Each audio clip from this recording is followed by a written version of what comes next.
Hello everyone, welcome aboard. So again we are back. आज हम आपके सामने लेके आए हैं तीसरा lecture NCERT history class sixth का। पिछले दो लेक्चर्स में we have discussed chapter 1 to chapter 6। आज हम देखेंगे 7th, 8th और 9th chapters. Okay, so this is about me and this is an initiative of UPSC self help. तो आप इस चैनल को लाइक कर सकते हैं। There is N email at the end of this lecture. There is a group of UPSC self help in the Facebook as well as Instagram. अगर आपके पास कोई भी कंसर्न्स है, क्वेरीज है, सवाल है किसी भी सब्जेक्ट को लेके, about the exam, about any stage of exam, about the strategy of the exam, you can comment, you can send an email and we'll get back to you within 24 hours. So आगे चलते हैं। ये हमारा book list है, resources हैं जिसके साथ हमको पढ़ाई करनी है। सो एनसीईआरटी क्लास 6 टू 12 ये बहुत इंपॉर्टेंट है, चाहे आप यूपीएससी के लिए पढ़ाई कर रहे हो या आप यूपी पीसीएस के लिए पढ़ाई कर रहे हो। कोई भी सिविल सर्विसेज एग्जाम निकालने के लिए बहुत जरूरी है। लुसेंट जी के ये क्विक रिवीजन के लिए बहुत इंपॉर्टेंट हैंडबुक है जो बहुत काम आती है लास्ट मिनट पे।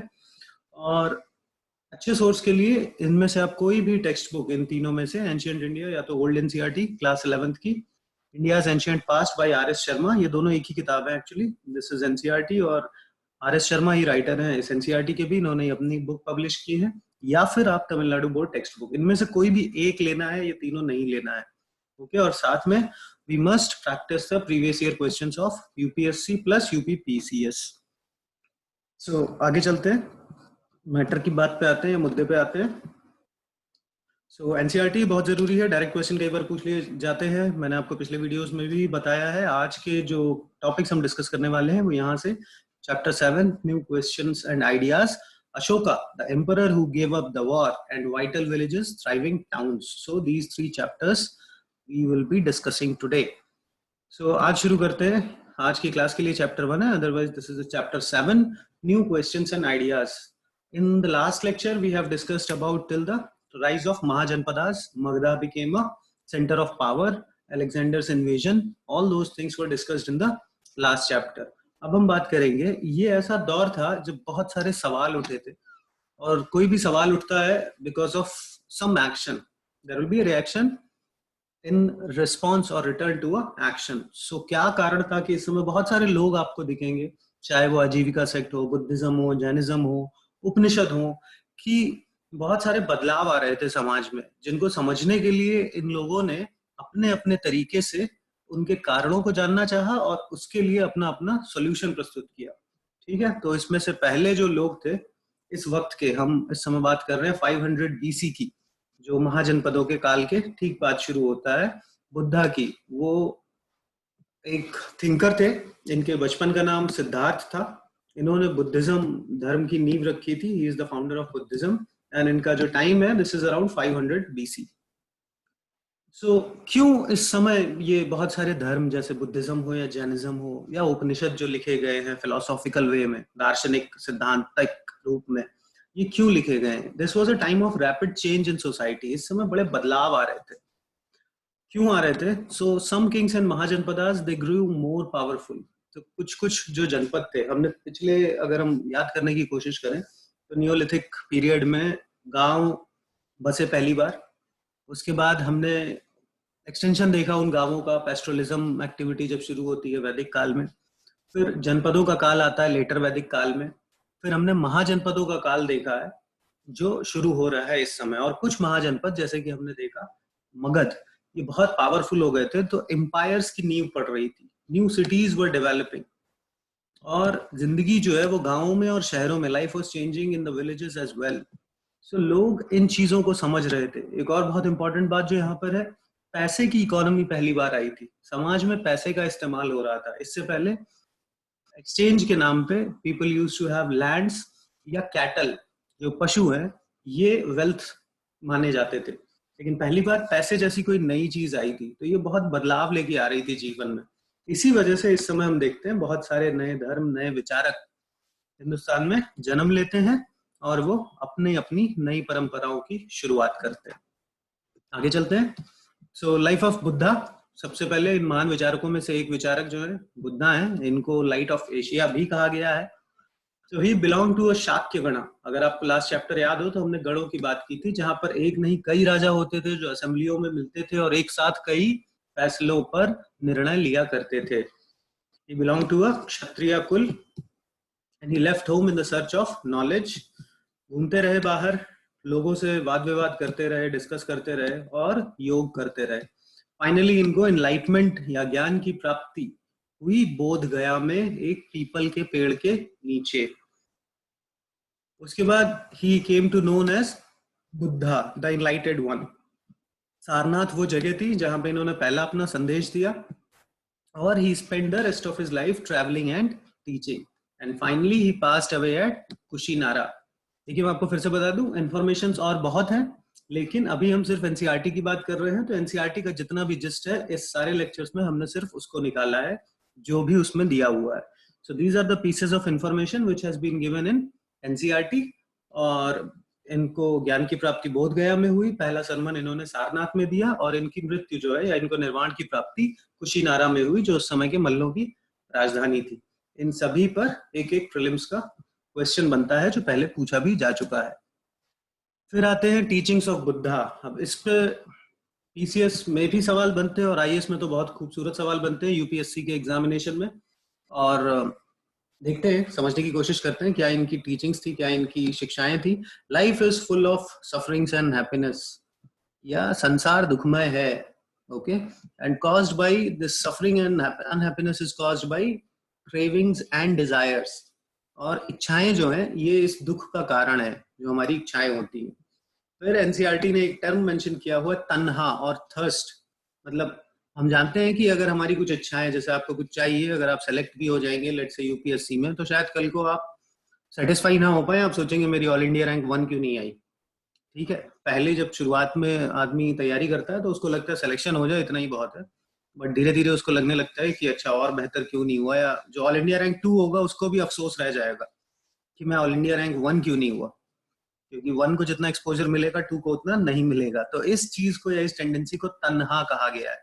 मैं कई बार बता चुका हूँ, UPSC loves to ask these terms, उनको बहुत पसंद है इस तरह के टर्म पूछना, तो इनको ध्यान रखिए। Constant craving could be removed by the moderation in everything. This is known as middle path doctrine of Buddha, और बुद्धा के सारी शिक्षाओं का निचोड़ जो है वो इस लाइन में छुपा हुआ है। जब आपको कुछ ना समझ में आए, आप फैसला ना ले पा रहे हो किसी में, इसको आप चाहें तो जिंदगी में अप्लाई भी कर सकते हैं, हमेशा मिडिल पाथ को चुनिए, मध्यम मार्ग को चुनिए। ठीक है, फिर बाकी जो शिक्षाएं हैं, काइंडनेस टुवर्ड्स पीपल, लोगों के प्रति दया की भावना, respect of life of people as well as animals, इंसान हो या जानवर हो, जीवात्मा का सम्मान, karma affects us in this as well as the next life both. तो यहाँ पे आप अगर देखें तो हिंदुइज्म से एक डिफरेंशिएशन है, जहाँ पे कर्मा जो है हमको इस जन्म में पिछले जन्मों के कर्मों का फल भुगतना पड़ता है, जबकि बुद्धिज्म में गौतम बुद्धा कह रहे हैं कि karma affects us in this as well as in next life. Prakrit में इन्होंने पढ़ाया लोगों को, और इन्होंने लोगों को सोचने पे मजबूर किया, छोटी छोटी कहानियों से। काफी हंसमुख थे और काफी इंटेलेक्चुअल जो स्टोरीज होती हैं बहुत सरल भाषा में, उसके थ्रू ये लोगों को समझाते थे। तो एनसीईआरटीज में भी ऐसी 1-2 कहानियां मेंशन की हुई है, अगर आपको इंटरेस्ट हो तो आप पढ़ सकते हैं। आगे चलते हैं। तो मैंने जैसा आपको बताया कि ये जो चेंज, बदलाव आ रहा था, जिसका एक रिएक्शन जो था वो बुद्धिज्म था, ऐसे बदलाव सबके लिए थे, तो सब लोगों ने अपनी अपनी तरह से रिएक्ट किया। तो जो वैदिक सोसाइटी थी, या जो लोग वैदिक विचारधारा को फॉलो कर रहे थे, उन्होंने भी, उनके अंदर भी ये रिएक्शन आया। उन्होंने भी जब ये बदलाव देखे तो उनके मन में भी ये सवाल उठे कि ये चेंज क्यों हो रहा है, ये अच्छा है या बुरा है। तो उनको भी उनके जवाबों की तलाश में एफर्ट करने पड़े। वो जानना चाहते थे कि मौत के बाद क्या होता है, ये जो कर्मकांड होते हैं वैदिक धर्म में, हम ये क्यों करते हैं। ठीक है, प्लस बहुतों को ये लगा कि कुछ तो है इस ब्रह्मांड में जो परमानेंट है, जो मृत्यु के बाद भी रह जाता है। और इसको इन्होंने 2 तरीके से देखा। इसको समझिए, ये वैदिक फिलॉसफी का एकदम क्रक्स है, कोर है, कि एक तो है आत्मा जो अजर है, जो अमर है, इंडिविजुअल सोल, और एक है ब्रह्म। ब्रह्म यूनिवर्सल सोल है, और ये जो आत्मा है ये ब्रह्म का ही हिस्सा माना जाता है। ठीक है, दे बिलीव्ड दैट, ये उपनिषदों की फिलॉसफी है जिसपे वो निकल के आए। ये this will form the basic of Vedanta philosophy. बाद में जिसपे शंकराचार्य रामानुजाचार्य भी काम करेंगे. They believed that ultimately both Atma and Brahm, they are the one. What is Atma? Atma is the individual soul. और what is Brahm? Brahm is the universal soul, जो permanent है, जो कभी खत्म नहीं होती. तो ये विचार कहाँ पे रिकॉर्डेड है? उपनिषदों में है. and Upanishad are the part of the later Vedic text. Okay, early Vedic text क्या है? That is Rigveda. आगे चलते हैं. जैनिज्म. सो एक रिएक्शन आया, जो सामाजिक बदलाव थे उनका, बुद्धिज्म. दूसरा रिएक्शन आया उपनिषदों के रूप में, और तीसरा रिएक्शन एक और आया, दैट वाज जैनिज्म. अब जैनिज्म के मोस्ट फेमस थिंकर जो थे, that is Mahavir Jain. So ध्यान दीजिए, Mahavir Jain was not the founder of Jainism as Gautam Buddha was of Buddhism. Mahavir Jain was the most famous thinker. Please tell me in the comment section which thinker, which number was his as a thinker in Jainism. He was a prince, Kshatriya prince. Even Buddha was a Kshatriya prince of Lichavi. If you remember, Buddha was the prince of Shakyagan. He was also known as Shakya Muni. And this Lichavis, they were part of Vajji Sangha. Agar aapko yaad ho, we discussed about this in the last chapter of the last class. इन्होंने भी he left his home at the age of 30, और इनको भी 12 साल बाद enlightenment मिल गया. ठीक है, इन्होंने क्या कहा देखते हैं, इनकी शिक्षाएं क्या थी.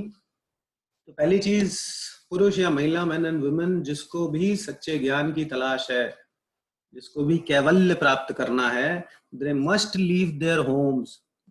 तो घर पे बैठ के नहीं मिलेगा, पहले आपको घर से बाहर निकलना पड़ेगा. दूसरी बात इन्होंने कही, they must follow the rules of अहिंसा, मतलब नॉन वायलेंस. किसी को मारना नहीं चाहिए, चाहे जो हो जाए. सो जैनिज्म में इवन दे बिलीव कि कोई भी चीज जो दिख रही है, हर चीज में जान है. ठीक है, इसका बहुत बड़ा असर चलता है आगे चल के भारतीय चिंतन पे, भारतीय समाज पे. आप गांधी तक पहुंच सकते हैं. ये नॉन वायलेंस और आज भी हमारी जिंदगी का हिस्सा है. फिर spoke in Magadhi, a form of Prakrit. तो आप देखेंगे कि जो उपनिषद कह रहे थे, या जो हमारा वैदिक लिटरेचर कह रहा था, मोस्टली संस्कृत में था. संस्कृत से बहुत सारे लोग वाकिफ नहीं थे, उनको वो जानने का हक नहीं था, या उन्हें वो शिक्षा नहीं मिल पा रही थी, तो वो कम पॉपुलर हो पा रहा था. बुद्धिज्म और जैनिज्म की पॉपुलैरिटी जो इस समय हुई, उसका एक बहुत बड़ा कारण ये भी है कि ये आम लोगों की भाषा में थे, प्राकृत में, जिसको लोग समझ पा रहे थे. जो फॉलोवर बने महावीर के, इनको जैना कहा गया या जीना कहा गया. ठीक है, they had to be absolutely honest and were asked especially not to steal. Okay, they had to observe celibacy, ब्रह्मचर्य का पालन करना था, and they had to give up everything, सब कुछ त्याग देना था उन्हें. ठीक है, so Jainism was mainly supported by traders. ऐसा क्यों था कि भाई व्यापारियों ने या कृषकों ने इसको बहुत सपोर्ट किया. सैक्रिफाइसेस की प्रथा थी, बलि ज्यादा होती थी. अब ज्यादातर कृषि कार्यों में जानवरों का काफी इस्तेमाल था. तो जब आप बलि देंगे तो उनकी आबादी कम हो जाएगी, इसलिए. और जो किसान था वो इसलिए नहीं कर सकता था कि खेती में कुछ ना कुछ उसे जीव जंतु मारने ही पड़ते हैं जो फसलों को नुकसान करते हैं. इसलिए जो ट्रेडर्स थे उनके लिए ये बहुत सूटेबल था, तो उनमें ये ज्यादा पॉपुलर हुआ. Farmers who had to kill insects to protect the crops, they found it difficult to follow. So Jainism spread to the different parts of India like North India, Gujarat, Tamil Nadu and Karnataka. And the final books, Angas and Upangas, they were compiled at Vallabhi, which is a place in Gujarat, in 500 AD. 500 AD में final compilation हुआ Jain text का. आगे चलते हैं. The संघास. सो संघा बहुत important, ये दूसरा रीजन आप समझ सकते हैं बुद्धिज्म और जैनिज्म की पॉपुलैरिटी के लिए. तो इन्होंने एक ऑर्गेनाइज्ड कार्डर बनाया, एक ऑर्गेनाइज्ड इंस्टीट्यूशन बनाया to propagate the teachings of Buddhism and religion. Buddhism and Jainism, both Buddha and Mahavira felt that only those who left behind their homes could gain true knowledge. जो घर छोड़ेगा उसी को ज्ञान मिलेगा, ये इनका मानना था. तो जो घर छोड़ के आने वाले लोग थे, जिनको भिक्षु या भिक्खु कहा जाता था प्राकृत में, उनके रहने के लिए संघ का निर्माण किया गया. This was an association of those people who left their homes. जो बुद्धिस्ट संघ के लिए जो रूल्स या नियम बनाए गए उनका संकलन विनय पिटका में है। सेपरेट ब्रांचेस बनाई गई, main and women, coed hostel नहीं थे ये, ठीक है।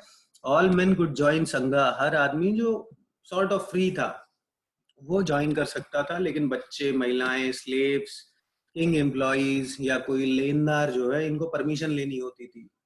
तो जिससे कर्जा लिया है या तो उसकी, women had to take permission of their husband, slave has to take permission of their owner, children have to take permissions of their parents, and king's employee had to take permission of the king in order to join संघा। Simple life थी। शुरुआत में संघ में meditation, yoga वगैरह करते थे ये लोग। Went to the cities and villages during fixed hours, एक रूटीन बना हुआ था जब ये लोग बाहर जाते थे। And they used to beg for foods, इसके लिए इनको भिक्खूस कहा जाता था। दे टॉट अदर्स, और इसके बदले में वो शहर या गांव के लिए क्या करते थे, वो उनको शिक्षा प्रदान करते थे, एक दूसरे की मदद करते थे। इन संघों में मीटिंग्स भी होती थी, कोई आंतरिक विवाद हो तो उसके निपटारे के लिए या झगड़े को सुलझाने के लिए, ठीक है। आगे चलते हैं। मोनेस्ट्रीज, तो संघ जो था that was association of the people जो प्रोपोगेशन के लिए निकलते थे, बुद्धिस्ट या जैनिज्म की टीचिंग के लिए। फिर मोनेस्ट्रीज, विहार बनाए गए। अब ये लोग बाहर निकलते थे, दूर दूर जाते थे। They went to both Buddhist and Jainas, they went from place to place for teaching throughout the year. अब बारिश के वक्त में उनको कहीं पे एक जगह रुकना पड़ता था, क्योंकि बारिश हो रही है तो आप कहीं बाहर जा नहीं सकते, घूम नहीं सकते, तो शेल्टर्स में या केव्स में रुकते थे। बाद में परमानेंट शेल्टर बनाए गए जिन्हें मोनेस्ट्रीज या विहारास कहा गया, ठीक है। सबसे पहले लकड़ी से बनाए गए थे, बाद में सब केव्स में वेस्ट इंडिया में इनका निर्माण होने लगा, ठीक। Land was donated, usually king, queen या जो बड़े व्यापारी होते थे ये जमीन का दान करते थे। लोकल्स जो वहाँ पे लोग थे ये उनको कपड़े, खाने, दवाइयों का इंतजाम करते थे। इसके बदले में ये लोग उन्हें सिखाते थे या पढ़ाते थे। So this was about Buddhism, Jainism and Upanishad. This was the 7th chapter of NCERT. Last में हमेशा जैसे इन्होंने दिया है, एक एल्सवेयर दुनिया में और क्या हो रहा था, Zoroaster, he is a Persian god, और जिनकी टीचिंग्स जो हैं अवेस्ता में लिखी हुई हैं। अवेस्ता में बहुत सारे शब्द जो है, जो शिक्षाएं हैं वो वेद से मिलती हैं, स्पेशली ऋग्वेदा। और जो बेसिक टीचिंग्स है ज़ोरास्टर की, अवेस्ता की, that is good thought, good words and good deeds. अच्छे काम करो, अच्छे वचन बोलो, ओके, और अच्छे विचार रखो। तो इन्हीं के जो अनुयायी हैं बाद में वो गुजरात कोस्ट पर आके बस गए, और आज भी इंडिया में पारसी जो आपको मिलते हैं वो इन्हीं के फॉलोअर्स हैं। So this was chapter 7. Now let's move to the chapter 8, which is Ashoka, the emperor who gave up the war. And Ashoka is also known as the great Ashoka in history.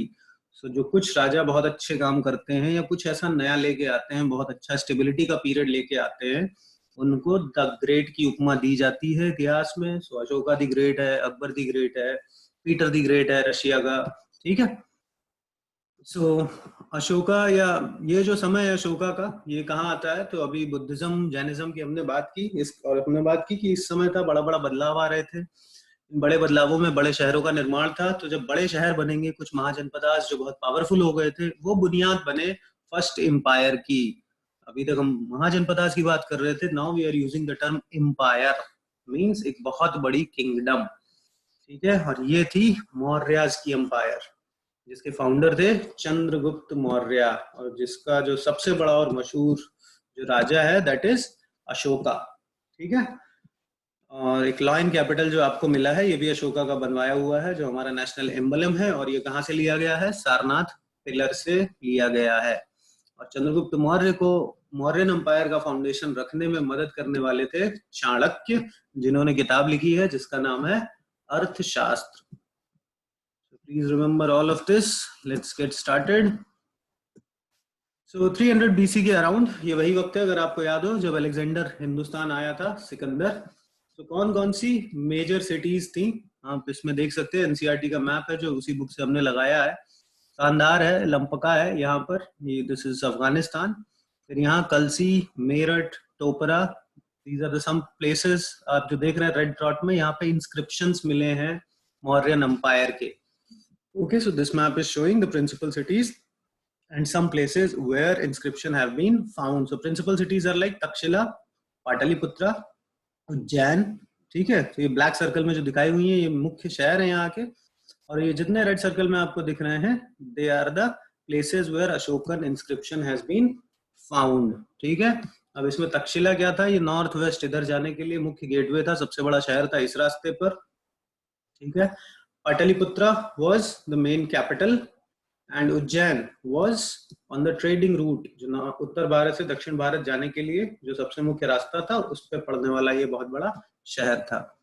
आगे चलते हैं, ruling umpire की कैसे अशोक ने umpire अपनी जो थी उस पर शासन किया, कैसे रूल करता था।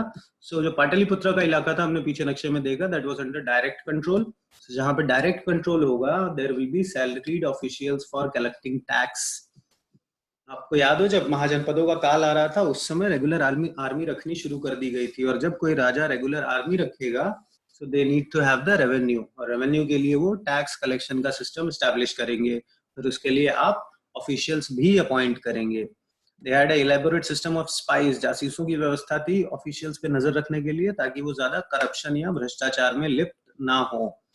एम्परर जो था वो धुरी था शासन की, and it he supervised them all with the help of royal family.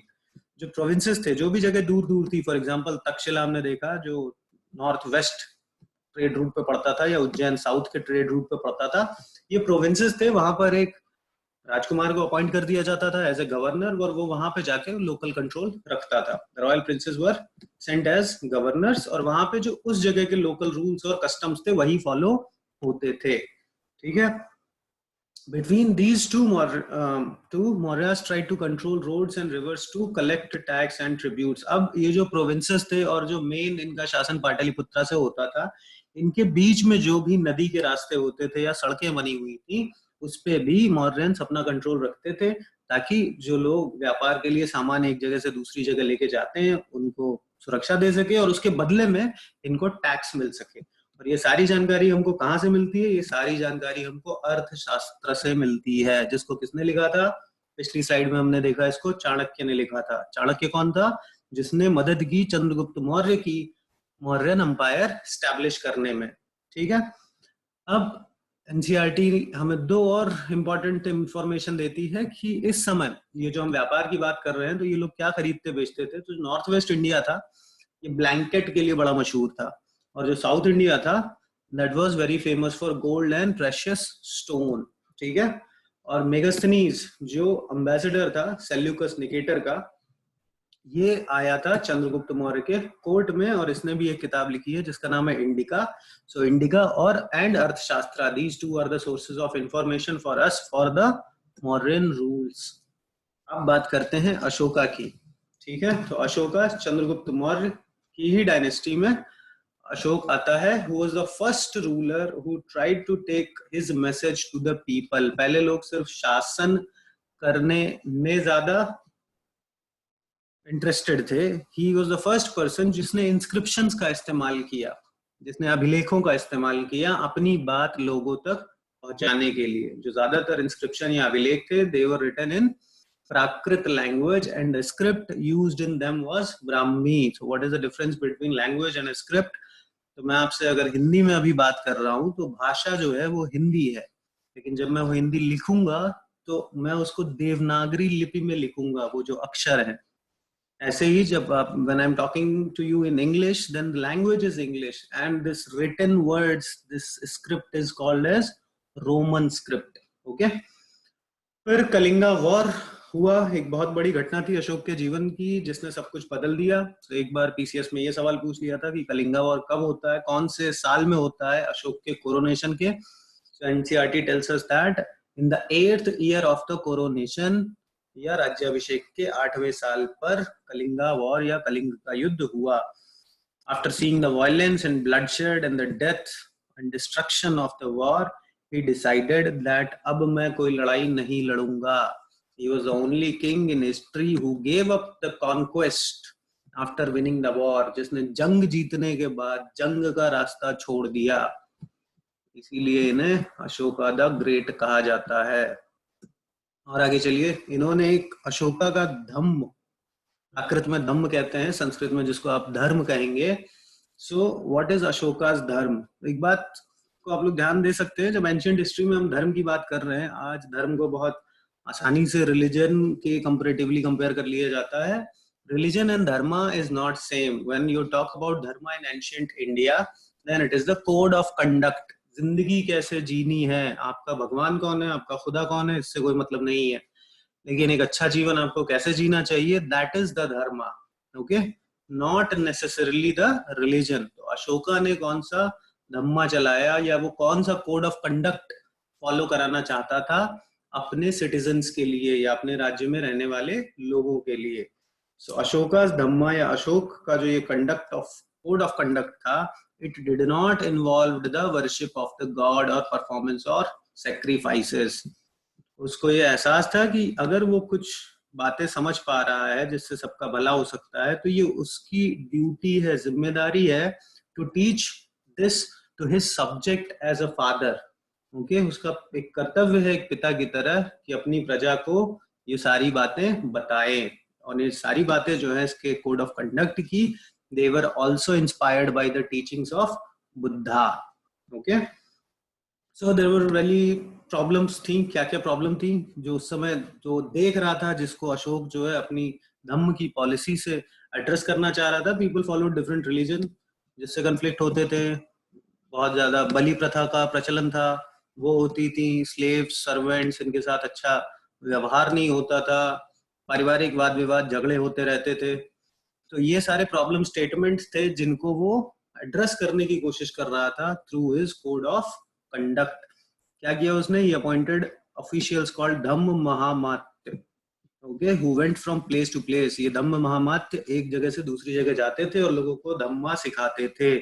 और इस धर्म को उसने इंस्क्राइब किया रॉक्स और पिलर इंस्क्रिप्शन पे, जो हमने मैप में देखा था कहाँ कहाँ पाए गए हैं। Not just in India, he even sent messengers to spread this idea of Dhamma to Syria, जहाँ पे अभी लड़ाई चल रही थी, आप सुनते रहते हैं, इजिप्ट, मिस्र में, ग्रीस और श्रीलंका में। Also, he built roads, कुएं बनवाए, rest houses, Sarai, and arranged for the medical treatment of both human as well as animals. तो इतना जानने के बाद अब चलते हैं, देखते हैं कि कोड ऑफ कंडक्ट में अशोक जी कह क्या रहे थे। ओके, सो इंस्ट्रक्शन जो थे जेनरिक थे, जैसे आपने पढ़ी हैं, अच्छी बातें जो होती है। Being gentle with the slaves and servants, अच्छा व्यवहार करो उनके साथ, बड़ों का सम्मान करो, respecting elders, treating all creatures with compassion. Okay, करुणा की भावना होनी चाहिए आपके मन में सबके लिए। Giving gifts to Brahmanas and monks, आपको संतों का या जो भी साधु हैं इनका सम्मान करना चाहिए, इन्हें कुछ देना चाहिए दान में। Wrong to praise one's religion and to criticise others, अगर आप अपने धर्म को दूसरे से ऊपर समझ रहे हैं तो ये भी कोड ऑफ कंडक्ट में फॉलोड नहीं था। And you must respect the other religions as well. So आप देखेंगे कि अशोका अपने धम्मा में किसी एक धर्म की बढ़ाई या प्रोपोगेशन नहीं कर रहा था। He was just telling you a better way of life or code of conduct to lead one's own life. और अगेन इस चैप्टर के एंड में एनसीईआरटी ने फिर हमें एक फैक्ट दिया है। इस वक्त जब इंडिया में ये सब चल रहा था, मॉडर्न पीरियड था, that time what was happening in China, that is the time they were making the great wall of China, जो अभी तक वहां पर है। और they were making it to stop some of the outside attacks which were happening on their territory. So this was the 8th chapter of NCERT. अब आते हैं आज के लास्ट चैप्टर पे। इस चैप्टर का नाम है vital villages in thriving towns. So modern समय के बाद आगे कैसे कैसे कहानी चलती है, कैसे गांवों में गांवों का विकास क्या हो रहा था, शहरों में आगे क्या हो रहा था, हमने मगध तक की कहानी देखी थी, तो इनके बारे में बात करते हैं। तो इस चैप्टर में पहले तो आप क्रोनोलॉजी समझ लीजिए दैट मौर्यन डायनेस्टी खत्म हो जाती है अराउंड 200 BC, 200 ईसा पूर्व के आसपास मौर्यन डायनेस्टी कोलैप्स होगी। और सबसे पहले मौर्यंस के बाद जो आएंगे they will be Indo Greeks, और ये भारत के उत्तर पश्चिमी इलाके में यानी प्रेजेंट पाकिस्तान और अफगानिस्तान में इनका शासन होगा। These Indo Greeks will be followed by Central Asian tribes which are known as Shakas, okay, जिन्हें शक कहा जाता है। ये लोग फॉलो करेंगे इंडो ग्रीक्स को, ठीक। शकास जो है ये कई ब्रांचेस में थे इंडिया में, जो इनकी फाइनल ब्रांच होगी वो बहुत दिनों तक रहेगी और बाद में वो डिफीट होंगे फाइनली गुप्तास से। लेकिन जो बाकी ब्रांचेस हैं वो रिप्लेस की जाएंगी कुषाणास से। तो शक के बाद कौन आएगा? Kushanas. This is mentioned for final defeat which will happen later. तो एक साल एनसीईआरटी ने या यूपीएससी ने सिर्फ यही सवाल पूछ लिया था कि ऑर्डर रखना था कि कौन पहले आया था। तो आप यहाँ पे देख सकते हैं मॉडर्न्स के बाद इंडो ग्रीक्स आए, इंडो ग्रीक्स के बाद हमारे यहाँ शकाज आए और शकाज के बाद कुशाणाज आए। ठीक है, मौर्यन एम्पायर के कोलैप्स के बाद तो ये हो रहा था हमारे कहाँ पे, नॉर्थ वेस्टर्न फ्रंटियर पे ये सब लोग आए और गए। ठीक है, उसके अलावा सेंट्रल इंडिया, नॉर्थ इंडिया में, तो नॉर्थ इंडिया में पुष्यमित्र शुंग आते हैं, शुंग डायनेस्टी शुरू होती है मॉडर्न्स के बाद। Pushyamitra Shunga was a commander in chief of the last modern ruler, जिन्होंने वध करके आखिरी जो मौर्य सम्राट थे उनका शुंग वंश की स्थापना की। Shungas will be replaced by Kanvas in a similar fashion, और फाइनली ये भी जाके गुप्ताज में मिल जाएंगे। ठीक है, ये एक छोटी सी क्रोनोलॉजी थी। आपने अभी नॉर्थ इंडिया देखा है, मैंने आपको सेंट्रल इंडिया नहीं बताया है, तो थोड़ा इनके बारे में भी जान लीजिए। Shakas of western India, they fought several battles with the Satavahanas. Satavahanas कौन थे? जैसे मैंने कहा आपको कि मौर्यंस को नॉर्थ इंडिया में शुंगाज ने रिप्लेस किया, फिर शुंगाज को कण्वाज ने रिप्लेस किया, ऐसे ही सेंट्रल इंडिया में मौर्यंस को सातवाहनाज ने रिप्लेस किया। So सातवाहनाज were the one who ruled over western and central India. They lasted from 100 BC to 300 AD. And Satavahana जो डायनेस्टी थी ये खत्म हुई और इसको इसके बाद फॉलो करने वाले थे वक्टकाज। ठीक है, Vakatakas are the contemporary of the Guptas जो बाद में आएंगे। साउथ इंडिया में फिर क्या हो रहा था? हमने नॉर्थ इंडिया की बात की, शुंगास कण्वास, हमने सेंट्रल इंडिया की बात की जहां पे सातवाहना आएंगे और बाद में फाइनली 300 एडी के बाद सातवाहना को वक्टका रिप्लेस करेंगे। अब बात करते हैं साउथ इंडिया में इस समय क्या हो रहा था। So that time Cholas, Cheras and Pandyas, ये तीन डायनेस्टी जो थी ये 200 बीसी से लेकर 200 एडी तक वहां पर थी, और इसके बाद में पल्लवास एंड चालुक्यास का उदय होगा अराउंड 500 एडी। और भी कुछ बदलाव आए थे इस समय जो मौर्यास के बाद का टाइम है। कृषि में बदलाव आए थे, लोहे का इस्तेमाल बहुत बढ़ गया था, एग्रीकल्चर बहुत आगे चला गया था, नए शहरों का निर्माण हुआ था जो हमें देखना है, नई क्राफ्ट्स आई थी, ट्रेड बहुत ज्यादा एक्सपेंड हुई थी और न्यू बिल्डिंग्स बननी शुरू हो गई थी सब कॉन्टिनेंट में, जैसे कि टेम्पल्स एंड स्तूपास। तो इस चैप्टर में एक एक करके हम देखना शुरू करते हैं। एग्रीकल्चर में क्या चेंज आया? सबसे पहले एग्रीकल्चर में we started using new tools of iron, और उसका इस्तेमाल ज्यादा हो गया था। ठीक है, ऐसे तो use of iron began in 1000 BC। अगर आपको याद हो शुरुआती चैप्टर में मैंने आपको बताया था Harappans didn't knew the use of iron, they used bronze and copper tools. It was the Vedic age when the use of iron started in this subcontinent. ठीक है, और इस समय इसका उपयोग बढ़ गया था और ये होने लगा था कृषि में यूज। सबसे ज्यादा आयरन इंप्लीमेंट्स हमें कहाँ मिले हैं? In the ancient time we have found it in megalith burials. आपको याद है मेगालिथ ब्यूरियल? जैसे एक गोल सा ब्यूरियल स्पॉट होता था, चारों तरफ पत्थर रखे होते थे, बीच में आदमियों को दफनाया जाता था, जो हमें कश्मीर में, नॉर्थ ईस्ट में, साउथ इंडिया में और गुजरात में भी मिले हैं। 500 BC से जो महाजनपदों का काल था उसके बाद लोहे के औजारों का इस्तेमाल बढ़ता चला गया। एक्सेस का इस्तेमाल हुआ जंगलों को साफ करने में, आयरन प्लोशेयर, हल का इस्तेमाल हुआ जमीन की जुताई के लिए। इससे क्या हुआ? हमारा एग्रीकल्चरल प्रोडक्शन बढ़ गया। पहले तो हमारे पास जंगलों को साफ करके ज्यादा जमीन हो गई खेती के लिए, और आयरन प्लोशेयर या हल का इस्तेमाल करने से हमारा जो प्रोडक्शन था वो भी इंक्रीज हुआ। आयरन के यूज के साथ एग्रीकल्चर में जो दो और नए बदलाव आए थे वो थे इरिगेशन का और ज्यादा इस्तेमाल होने लगा, और साथ में पैडी के लिए मैंने आपको बताया है ट्रांसप्लांटेशन का और भी ज्यादा इस्तेमाल होने लगा। मींस कि जो पहले धान के दानों को छीट दिया जाता है और उसके बाद उन्हें एक जगह से निकाल के दूसरी जगह लगाया जाता है, that process is known as transplantation. तो ये बदलाव थे एग्रीकल्चर में जो हो रहे थे एंशिएंट इंडिया में। ठीक है, अब देखते हैं गांवों में क्या बदलाव हो रहे थे।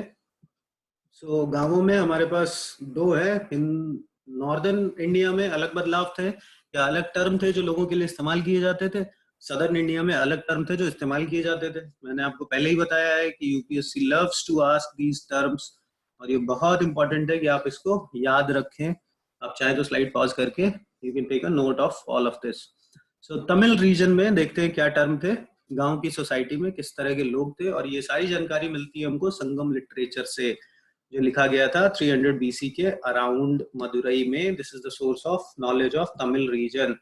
एक बार यूपीएससी मेंस में ही उन्होंने सवाल पूछ लिया था कि Sangam literature tells us also about the social and economic life of those time. तो अगर आपको उसका आंसर देना है मेंस का तो वो आपको इसी स्लाइड से मिल जाएगा कि सोशियो इकोनॉमिक कंडीशंस क्या थी और या संगम लिटरेचर हमें क्या बताता है।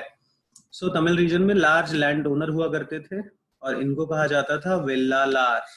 ठीक है। ऑर्डिनरी प्लोमैन जो आम किसान थे उसका नाम था उजवार। लैंडलेस लेबर जो भूमिहीन मजदूर थे या श्रमिक वर्ग था उसका नाम था कडाइसियर। और जो स्लेव्स थे दास इनको कहा जाता था आदि माई। सो वेलालार, उजवार, कडाइसियर और आदि माई, ये चारों टर्म याद रखिए, पूछा जा सकता है कभी भी एग्जाम में। फिर नॉर्दर्न पार्ट में विलेज हेडमैन जो गांव का मुख्य आदमी होता था, मुखिया, उसका नाम था ग्राम भोजका। ये पोस्ट जो थी ये हेरिडिटरी हो चुकी थी, मींस वंशानुगत हो चुकी थी। ग्राम भोजका जो होते थे ये लार्जेस्ट लैंड ओनर होते थे, सबसे बड़े किसान होते थे। ये स्लेव्स को और वर्कर्स को और श्रमिकों को हायर करते थे अपनी जमीन पे खेती करने के लिए। राजा जो इस समय हुआ करते थे they used him for tax collection from the villages, की गांव से जो रेवेन्यू कलेक्शन या टैक्स कलेक्शन का काम था ये ग्राम भोजका के जिम्मे सौंप दिया जाता था। They also acted as a जज एंड अ पुलिसमैन, न्यायिक व्यवस्था का काम और पुलिसमैन का जो काम था लोकल उसको भी ये निभाते थे। तो ये तो बात हो गई विलेज हेडमैन या जिसको कहा जाता था ग्राम भोजका। दूसरे थे गृहपतिज जो आम फार्मर्स थे, उनको कहा जाता था गृहपति। सो आप यहाँ से देख सकते हैं, आप समझना या याद रखने के लिए, वेलालार जो साउथ इंडिया में था वो ग्राम भोजका था नॉर्थ इंडिया में। ऑर्डिनरी किसान जो उजवार था साउथ इंडिया में वो गृहपति था नॉर्थ इंडिया में। फिर जो लैंडलेस लेबर था उसका नाम था कर्माकरा। और जो स्लेव था जिसको वहां आदिमाई कहा जाता है उसका नाम था दासा। सो दासा इज आदिमाई एंड कडाइसियर इज कर्माकरा। और इसके अलावा कुछ black Smith, gold Smith, craft बनाने वाले लोग भी गांवों में रहते थे। आगे चलते हैं, शहरों में देखते हैं। शहरों के बारे में पहले हमें ये पता होना चाहिए कि जैसे गांव की जानकारी हमको मिल रही है रिसोर्सेज लाइक संगम लिटरेचर से, शहरों की जानकारी हमें कहाँ से मिलती है? जातका स्टोरीज से। ठीक है, जातका स्टोरी, जातक कथाएं जो है कंपोज्ड बाय ऑर्डिनरी पीपल है, written by and preserved by Buddhist monk. जो बुद्ध साधु संत हुआ करते थे ये उन स्टोरियों को लिखते थे और ऐसे इनको हमको प्राप्त हुई हैं। ठीक है। स्कल्पचर आर्ट का भी यहाँ पे इस समय विकास हुआ था। They use depicting scenes from the village, town and forest life. ठीक है। और स्कल्पचर्स आर्ट का जो काम था वो रेलिंग्स, पिलर्स, गेटवे, हमने देखा कि टेम्पल और स्तूपास बनने शुरू हुए थे, तो इन स्तूपास में जो रेलिंग बनती थी, पिलर्स बनते थे या जो गेटवे होता था, यहाँ पे स्कल्पचर आर्ट का बहुत यूज किया जाता था। और इन्हीं स्कल्पचर में ये जातका की स्टोरीज जो होती थी इनको डिपिक्ट किया जाता था। ठीक है। और ये जातका स्टोरीज किस पे बेस्ड होती थी? विलेज, टाउन या फॉरेस्ट लाइफ पे। ठीक है। सिटीज जो थी जो काफी बड़ी हो गई थी, they were surrounded by fortified walls, उनके चारों ओर एक घेरा बना दिया जाता था। रिंग वेल्स, अगर आपको हड़प्पा याद हो वहां पर हमारे पास एक बहुत बढ़िया ड्रेनेज सिस्टम डेवलप हुआ था। ये फोटो में आप रिंग वेल देख सकते हैं। तो ये टॉयलेट्स के लिए या ड्रेन्स के लिए या गार्बेज डंप के लिए इस तरह का अरेंजमेंट किया जाता था। ये दिल्ली के पास का एक फोटो है जो एनसीईआरटी में दिया हुआ है। इंडिविजुअल हाउसेज में रिंग वेल्स बनाया जाता था for drainage system. Also NCERT में mentions about Greek sailors. Trade बहुत होती थी, जैसे हमने आपको बताया इस समय पे ट्रेड काफी बढ़ गई थी। और भरूच एक वेस्टर्न इंडिया पे एक पोर्ट है, उसको ग्रीक सेलर ने बैरी गाजा नाम से मेंशन किया है। ओके, सो इसको भी याद रखिए। They can just ask you which of these places were known with the name of this Barygaza और which of these cities were the ancient ports and they will give you this name along with other names. इसलिए इसको याद रखना जरूरी है। यही वो वक्त था, मैं आपको बार बार बता रहा हूँ, कि जो समय था जब हमारे यहाँ कॉइन्स इस्तेमाल हुए, पैसे का आगमन होता है। और this money in the earliest form it was in the form of punch marked coins. ये आप देखें, इसमें एक तरफ से इधर से पीट के कुछ ठप्पे जैसा आकार निकाल दिया गया है। That is why they were known as punch marked coins and these coins were made up of silver and copper. तो यहाँ पे भी दो क्वेश्चन निकल के आते हैं।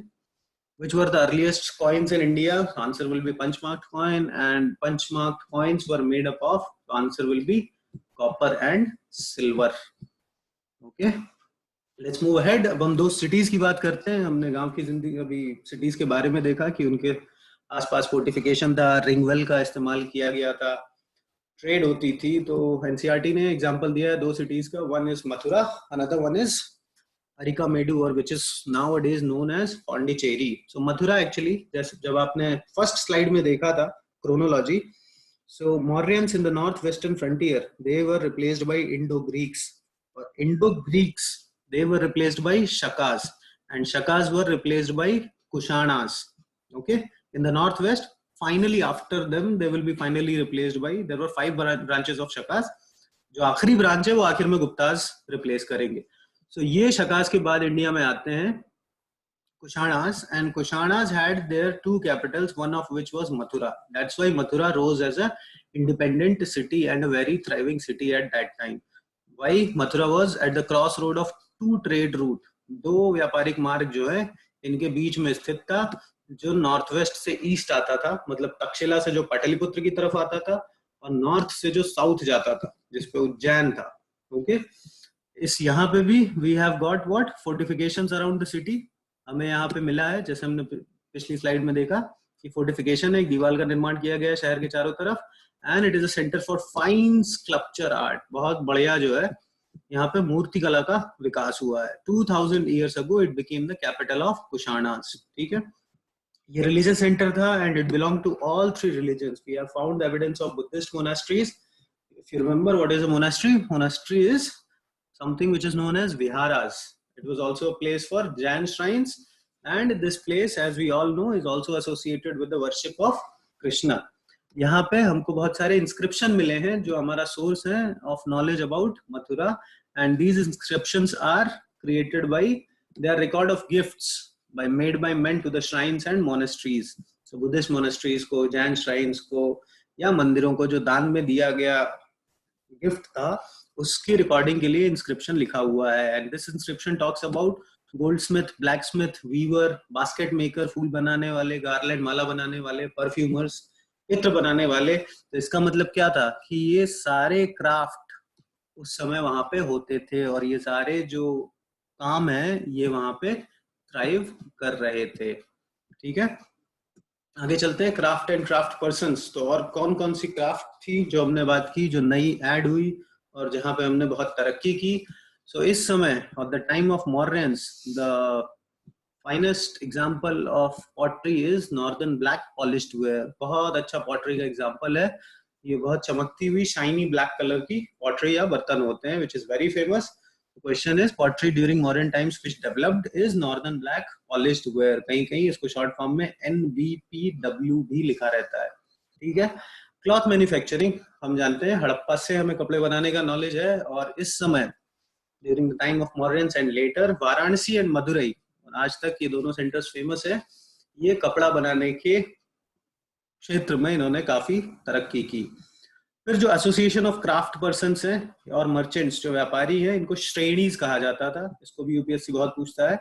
श्रेणीज of craft persons provided raw material, provided training also.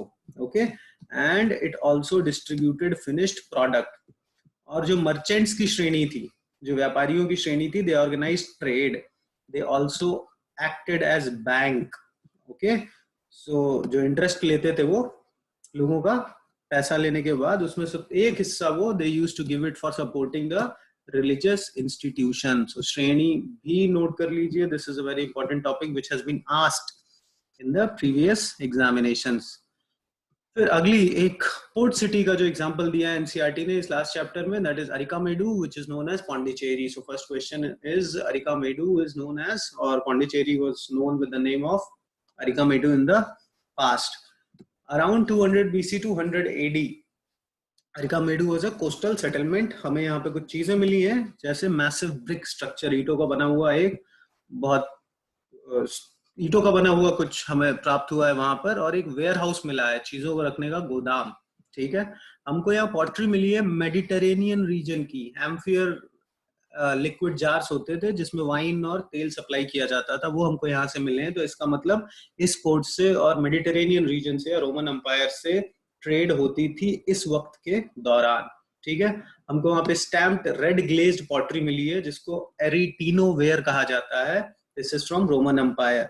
हमको वहां पे स्मॉल टैंक्स मिले हैं जो डाइंग के काम में आते थे, कपड़ों को रंगने के काम आते थे.